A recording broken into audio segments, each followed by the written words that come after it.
Assalamualaikum warahmatullahi wabarakatuh. Kembali lagi di channel Hasan Official. Semoga kita semua selalu di dalam lindungan Allah Subhanahu wa Ta'ala. Amin. Sebelumnya jangan lupa like, komen, dan subscribe akun ini. Pada kesempatan kali ini, izinkan saya untuk bercerita tentang sejarah turunnya Al-Quran. Sejarah turunnya Al-Quran adalah salah satu kisah yang sangat penting di dalam agama Islam. Al-Quran merupakan kitab suci yang diwahyukan Allah Subhanahu wa Ta'ala kepada Nabi Muhammad SAW yang melalui perantara malaikat Jibril. Sejarah turunnya Al-Quran. Allah Subhanahu wa Ta'ala menurunkan Al-Quran kepada Nabi Muhammad SAW untuk membimbing umat manusia. Turunnya Al-Quran merupakan peristiwa besar yang sekaligus menyatakan kedudukannya bagi penghuni langit dan bumi. Dilansir dari buku pengantar studi ilmu Al-Quran oleh Syekh Mana Al-Katan, turunnya Al-Quran merupakan pemberitahuan kepada alam samawi yang dihuni malaikat tentang kemuliaan umat Nabi Muhammad. Umat ini telah dimuliakan oleh Allah dengan risalah barunya agar menjadi umat paling baik di antara manusia. Peristiwa turunnya Al-Quran kepada Nabi Muhammad SAW dikenal dengan istilah Nuzulul Quran.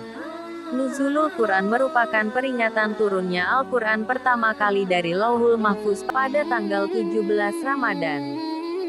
Secara bahasa, Nuzulul memiliki arti sebagai menurunkan sesuatu dari tempat yang tinggi ke tempat yang rendah, dan Al-Quran yang berarti kitab suci bagi umat Islam.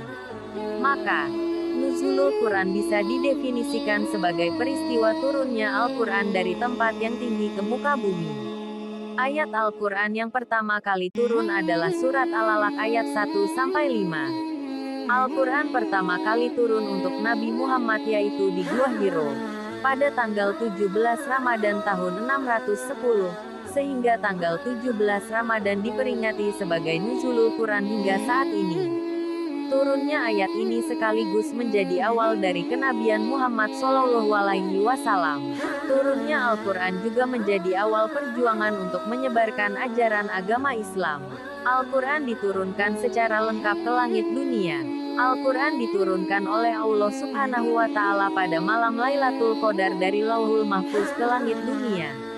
Syekh Mana Al-Katan dalam Mabahits fi Ulumil Quran mengatakan bahwa turunnya Al-Quran merupakan pemberitahuan untuk alam samawi yang dihuni malaikat, tentang kemuliaan yang dimiliki oleh umat Muhammad, dan Al-Quran turun sebagai risalah baru agar menjadi umat yang paling baik.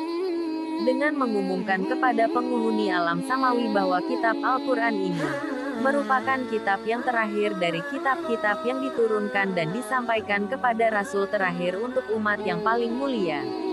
Allah Subhanahu wa Ta'ala menurunkan kitab Al-Quran kepada Nabi Muhammad melalui perantara malaikat Jibril secara bertahap.